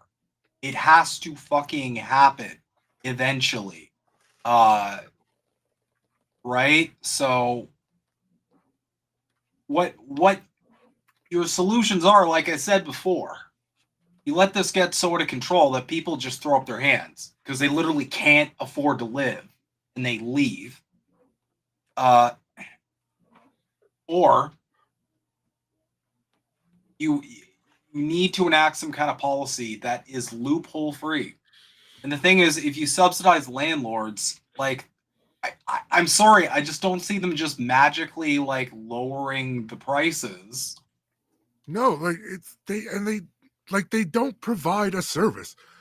Like I was talking about earlier, my sister-in-law was got a notice her rent was going up like $100. But it's like they've done nothing. Half the crap they said that works doesn't work. There's not enough power going to her whole building for everyone living there. It's absolute BS. And there's no recourse for these landlords. Nothing. No. The landlord of the wife's building that my wife works in for the hospital for old age, so much crap in that building doesn't work. And it's like, you tell the landlord he doesn't do anything. Nobody enforces anything. Like, you enforce laws for jaywalking, enforce laws for lousy landlords. The the landlord situation in general needs to be enforced. So, like, that all needs to be regulated. I would be the first to argue we should probably just nationalize this whole bitch. Yeah. I've never thought it made sense that, you know, the private sector basically has free reign over, you know, over like people being able to put a roof over their head. It always seemed like this was just destined to become exploitative and predatory in nature. So like I don't get where we're at here. It's 2024. We have the technology and we have the tools we need at this point to provide a better life for the average person. But Yeah. we are so deeply ingrained in this system. People are so deeply ingrained in the hustle culture, profit seeking sort of brain poison that we're just ruining life for hardworking people. And the majority of people in this country, contrary to reactionary propaganda, work really hard. The Yep. problem is they don't bring in enough from the hard work to counter the insane cost of everything nowadays. Companies like BlackRock and stuff like that just need to be completely dissolved. Yeah, well, that's a good point. BlackRock does need to be regulated. And it is very much a top-down problem, which is why we need some kind of, like I said before, radical change. These tiny little band-aids are not going to meet the moment. Neither is axe the tax or building the homes. The dumbest thing about Pierre's solution for this is his whole build the home spiel. It is essentially just a housing version of trickle-down economics. And I'm tired of pretending it isn't. He just thinks if we build a shitload more homes, then the prices, the good landlords, out of the kindness of their hearts, are just going to magically lower the prices. This isn't going to happen. They'll just scoop them up and they'll just keep the price as is. I don't know how much longer we can go with this whole, like, if we just give the capitalists enough, they'll give back. It's never going to fucking happen. This lesson should have been learned in the Reagan era. Instead, we're just buying nonstop propaganda where, like, the slightest bit of social change is like communism, which is the whole shit Trump's doing now, saying Kamala Harris is a communist, which is to this day the most laughable thing I think I've ever heard in my life. And that's it. The capitalists are never going to give back because they are incentivized to not give back. It is part of the game they play. Okay? If you give them cheat codes, they're not going to still play by the rules. And you keep giving them cheat codes. So they've got the game genie on full. Yeah, they do have the game genie. Oh, man. Did you ever try Game Genie and it just, like, bricked your game? I remember trying Game Genie with some games and it would just, like, I tried it for Zelda and all of a sudden Link was, like, running on, like, the wall and, like, glitching, like, off screen and shit. That Game Genie thing was definitely not a reliable way to cheat at. No, not the perfect say thing. that much. No. But I digress. As promised, I do have some good news. There is some light at the end of the tunnel. And that is Air Canada offering pilots a 30% pay boost as the strike deadline nears. Which goes to show, guys, this union stuff. You know, when workers come together and they offer these greedy fuckers an ultimatum, I want everybody to think about that as well when it comes to stuff like landlords. If we had a tenant union, stuff like that. Air Canada has offered to boost the pay of more than 5,000 pilots by about 30% within the next 3 years, according to people familiar with the matter, as it seeks to prevent a strike. Pilots at Canada's largest airline would receive a minimum 20% increase up front, followed by annual raises over a 3-year period, said the people, asking not to be identified because the discussions are private. Pilots with 1 to 4 years of service would receive more, the people said. The offer means that a captain with 10 years of service flying a whole-body aircraft such as a Boeing 777 with a current salary of just over $350,000 per year may see an increase of more than $100,000 over the life of the contract. The airline's offer also includes improvements in pension and health benefits. Air Canada and the Airline Pilots Association have been in talks for more than a year. The last contract, a 10-year deal, was ratified in 2014. Provided pay increases of about 2% annually. The pilots have not received a raise since last year. Air Canada pilots are paid less than half of what industry counterparts receive, the union has said in previous statements. ALPA's local head, Charlene Huddy, declined to comment on the specifics of the proposal, but entry-level wages for pilots are an issue, she said. 1/4 of our pilots have a second job, with almost 80% of those needing the job out of necessity, she said. We are trying to change that. The meeting between the parties is expected later this week. As of last week, the talks had completely stalled. In August, the pilots voted 98% to give the union authorization to strike, and then they're in a position to walk off the job in the middle of September if there's no deal. The airline introduced a rebooking policy for customers with travels between September 15th and September 23rd. The union seeks to close the pay gap with large U.S. airlines, which have given their pilots substantial pay increases.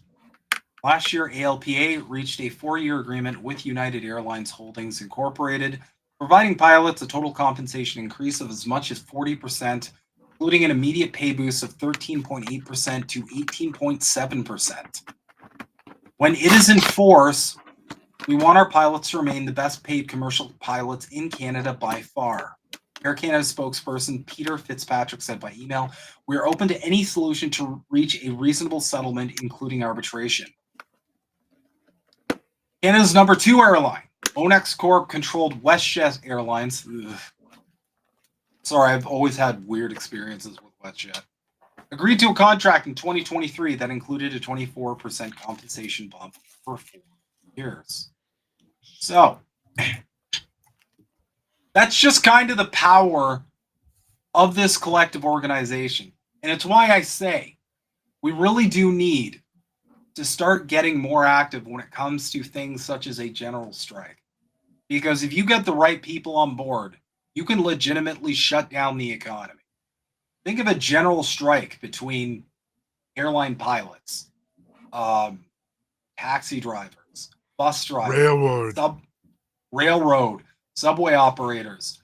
Like, to threaten to just shut down travel affects so many industries that corporations would be forced to play ball. They would also have other corporations panicking and giving them immense pressure to do this.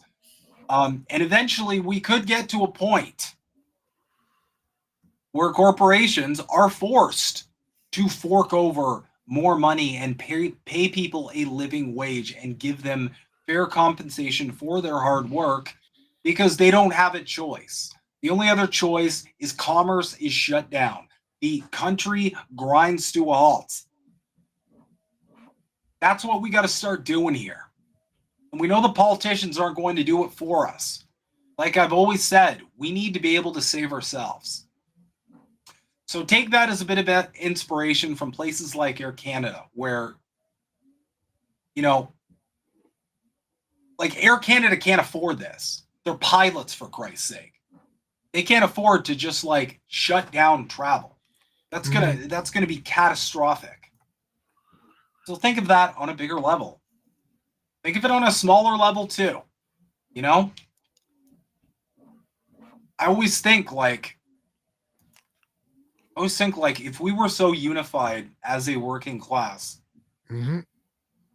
that, like, you could effectively just be at any company working there and be like, you know, I'm not really liking the way this is going. I think I might join the general strike. That would actually have weight. Or it's like you pick a date and you're like, okay, these are the lists of changes we would like to see done. Otherwise, it's general strike time. And then you can automatically have leverage at whatever company you work at to basically say, hey, you know what? You guys aren't paying us enough. So we're going to jump into this. And that would also create pressure, especially if you made it public. Create pressure from multitudes of other companies, from consumers as well, because you get pressure from consumers and customers too, saying, hey, whoa, I need this, I need the service. What are you guys doing? Please don't do that. Again, I am convinced the only way out of this mess is working class solidarity. And 100%. Good on the pilots at Air Canada. I want to see more of this. This is absolutely a W. Let's see the airline, the flight attendants, the ground crews, front desk, everyone. Just don't show up to work. Yeah. So we got a couple quick ones before we let you take the floor for the last 20 or 30 minutes here. These are just funny.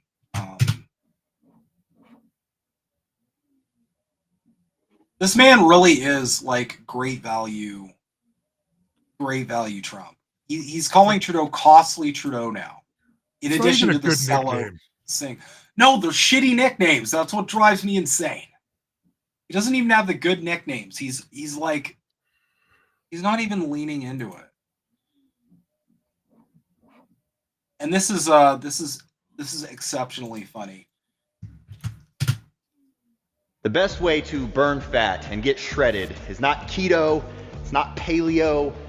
We don't know why he turned to atheism. These poems that he wrote that were pans to Mephistopheles, is that after he becomes an atheist?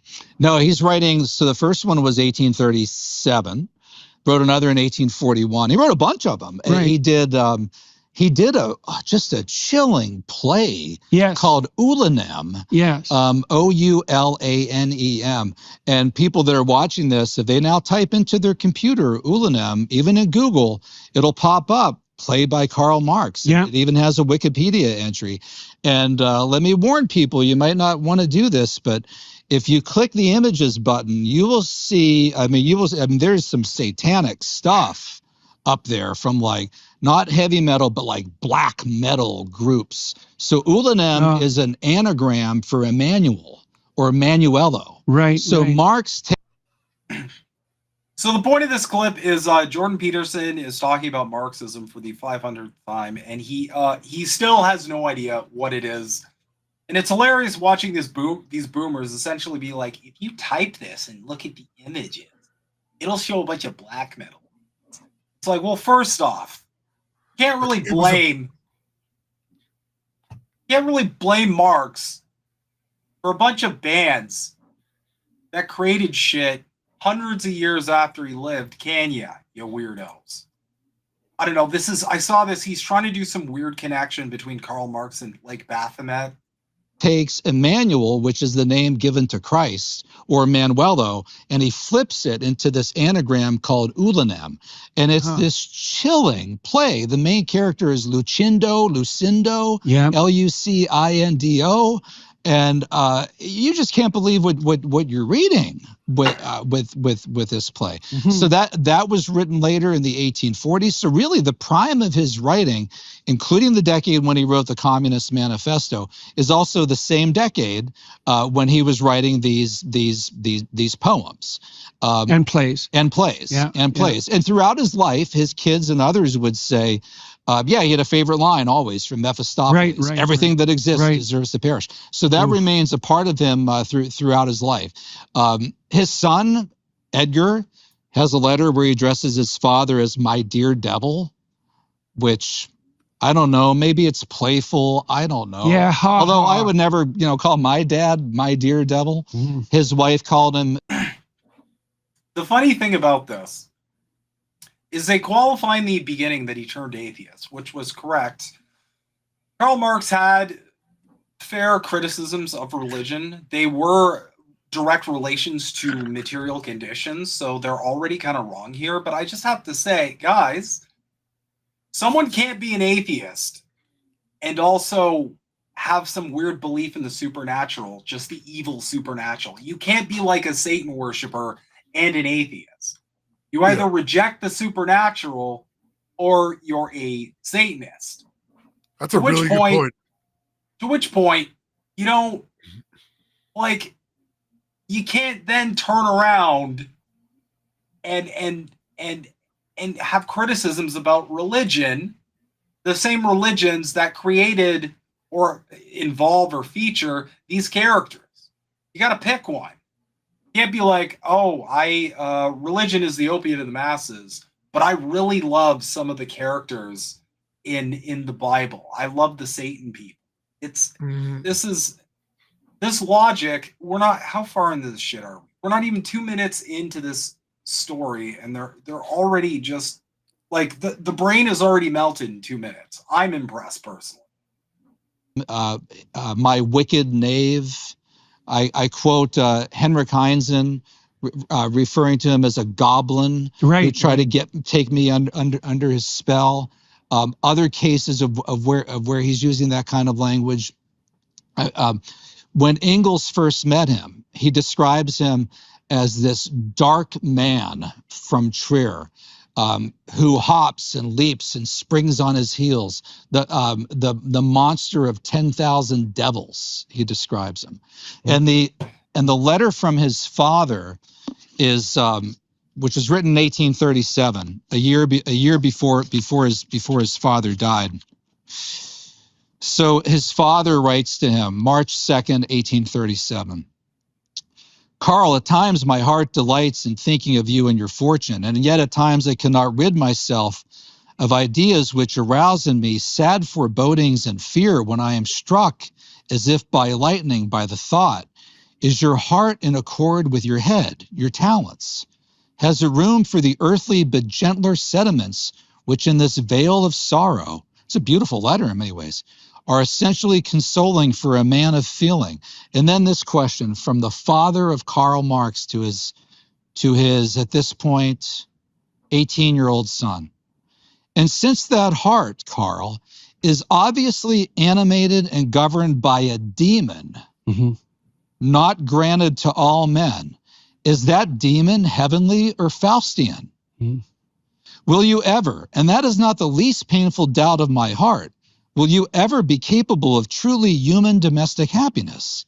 Will, and this doubt has no less tortured me since I have come to love a certain person like my own child, will you ever be capable of imparting happiness to those immediately around you?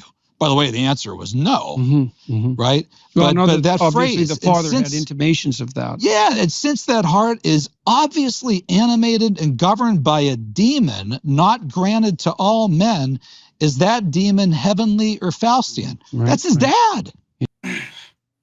Yeah, it's his dad, and he's writing to an 18-year-old kid. Like, yeah, I'm sure plenty of 18-year-old kids have been called devils by their parents. Oh, yeah, I was. And it's like they're trying to make it this massive spin of, like, this affiliation to the devil, which, as I explained, already doesn't work. Yeah. But the cherry picking is so... This is something conservatives are really good at that I want to point out. They don't start at a hypothesis. They start at a conclusion, and they build from the conclusion.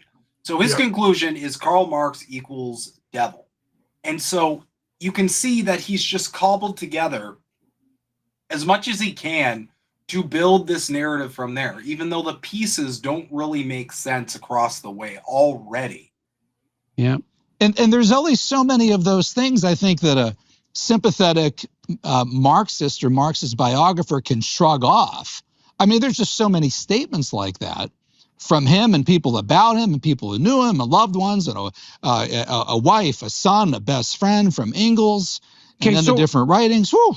Okay, so let's attack this. Now, was he a Satanist, right? Well, that is a whole different thing that I can't personally answer. Well, like they're trying to portray communism as Satanism now. Like, even still, that whole like narrative he's trying to spin at the end, he's like, well, was he a Satanist? I don't know. And it's like, what's your fucking point then? Why are you even doing this? What are you trying to say here? mm-hmm. And of course, there's no actual substantive criticism of his work because they haven't read that. I promise you, neither. Jordan Peterson admitted in a debate that his extent of studying Marxism, despite him talking about it like every day of his life, his extent was like skimming the Communist Manifesto, which was like a brochure, it was like a pamphlet. Well, it's only like that. It's a pretty small book. Yeah, it's nothing huge. Like, this isn't a man who's read Capital, for Christ's sake. He couldn't have read a book that had like 30 pages. Seems not unreasonable to presuppose that he was a devotee of the Mephistophelian ethos. Yeah, I think that he was a devotee of the Mephistophelian ethos. Oh my God. And pseudo-intellects will pick this up because it's big words. And they'll be like, oh, yeah. Dude, Jordan Peterson is the lord of this. He will use multisyllabic words, knowing full well, first off, he'll make them up. He'll make a bunch of words up. Mm-hmm. Or he'll use them that don't really make a lot of sense. And here's why. Because people like Jordan Peterson, they don't have to make sense. All they have to do is throw out a bunch of big words that people are just, it's not going to register to the average person. The average Jordan Peterson fan isn't going to understand what he said there. What he's going to take away is Mark's bad, devil, and then I should trust this guy because he uses big words, therefore he's smart. That's Jordan Peterson's entire grift.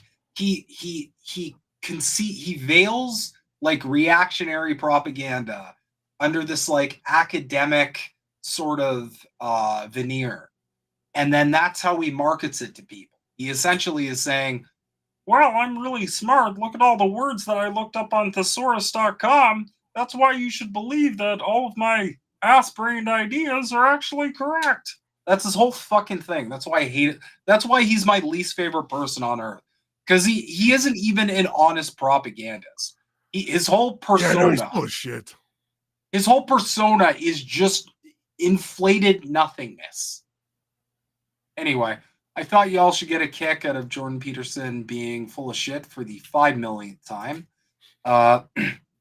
Next, I think it's you to take it away. The Three Sisters growing technique. That looks interesting. Oh, right. I totally forgot about that. I'm going to share my screen again. Mm-hmm.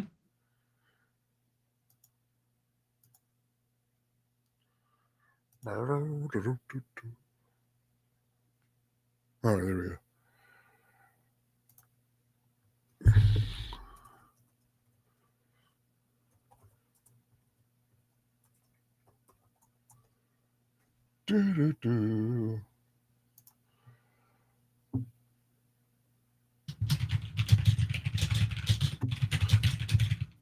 So this is just I'm not going to read through this actually, but I'm going to use it as like to demonstrate how it kind of works. Yeah, looks interesting. No, fuck off. So what the the Three Sisters is, it's an old indigenous growing technique. And so you plant the corn first, you let it grow like a couple weeks till it's a little bit like tall, and then you'll grow beans or peas, I believe, as well. And then as the corn grows, the peas will grow up the stalk of the corn.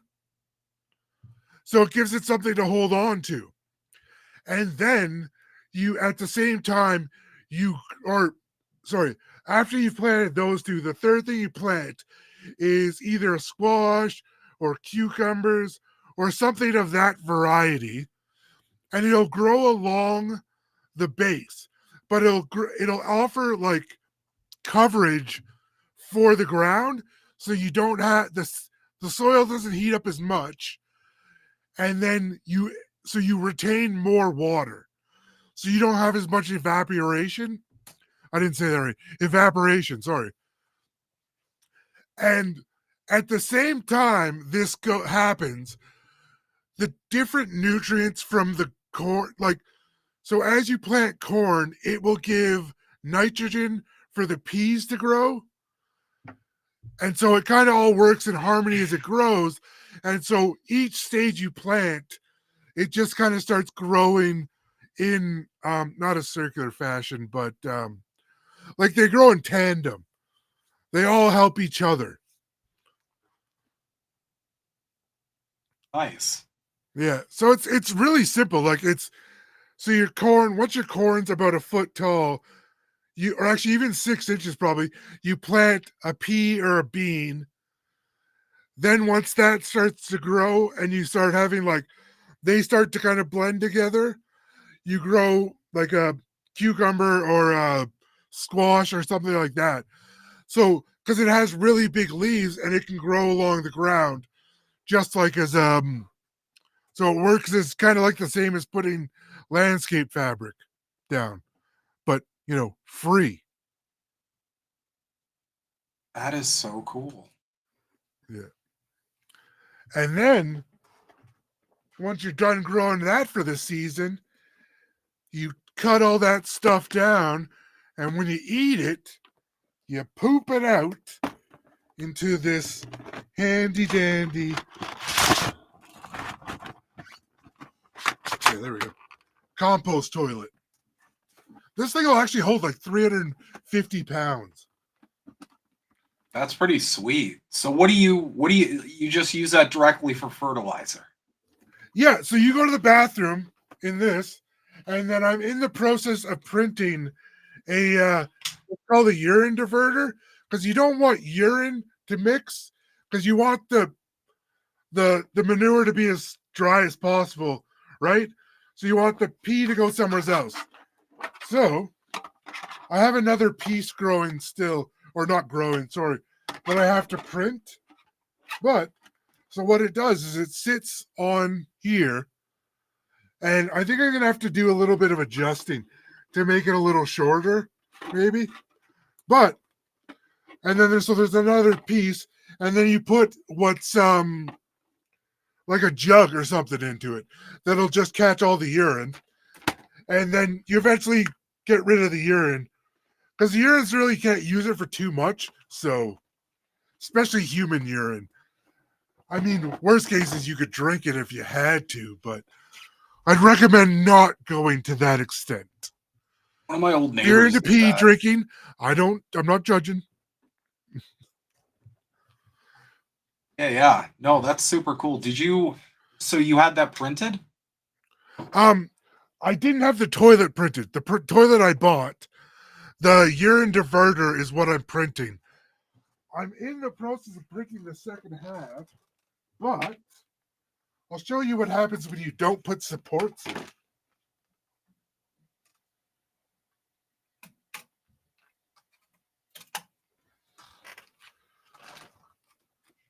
So I thought I had printed supports, but I didn't. So what you're getting is all this stringing down here. Okay. So normally it would have printed like a loose fitting wall to hold it up. And then you would have this.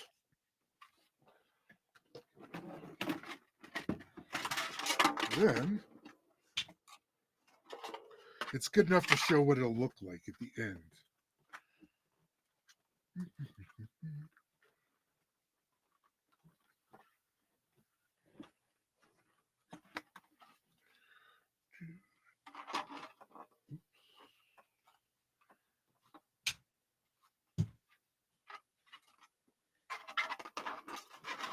Okay, like that.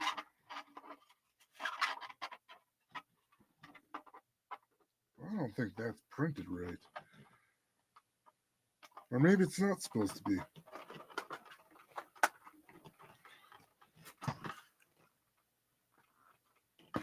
Oh, that's why it's already up. Okay.